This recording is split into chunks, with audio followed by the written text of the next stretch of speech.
দক্ষিণ পশ্চিম বঙ্গোপসাগর ও সংলগ্ন শ্রীলঙ্কা উপকূলে অবস্থানরত ঘূর্ণিঝড় ডিটওয়া আরও উত্তর উত্তর পশ্চিম দিকে অগ্রসর হতে পারে। এর প্রভাবে দেশের 4 সমুদ্র বন্দর চট্টগ্রাম, কক্সবাজার, মোংলা ও পায়রাকে 2 নম্বর দূরবর্তী হুঁশিয়ারি সংকেত দেখাতে বলেছে আবহাওয়া অধিদপ্তর। একই সঙ্গে মাছ ধরার নৌকা ও ট্রলারগুলোকে গভীর সাগরে যেতে নিষেধ করা হয়েছে। বাংলাদেশ আবহাওয়া অধিদপ্তর কর্তৃক শুক্রবার প্রকাশিত এক বিশেষ আবহাওয়ার বিজ্ঞপ্তিতে এই তথ্য জানানো হয়েছে।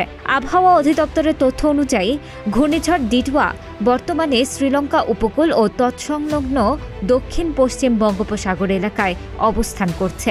ঘূর্ণিঝড় কেন্দ্রের 54 কিলোমিটারের মধ্যে বাতাসের একটানা সর্বোচ্চ গতিবেগ ঘন্টায় 62 কিলোমিটার, যা দমকা অথবা ঝোড়ো হাওয়া আকারে 88 কিলোমিটার পর্যন্ত বৃদ্ধি পাচ্ছে। ঘূর্ণিঝড় কেন্দ্রের নিকটবর্তী এলাকায় সাগর খুবই উত্তাল রয়েছে।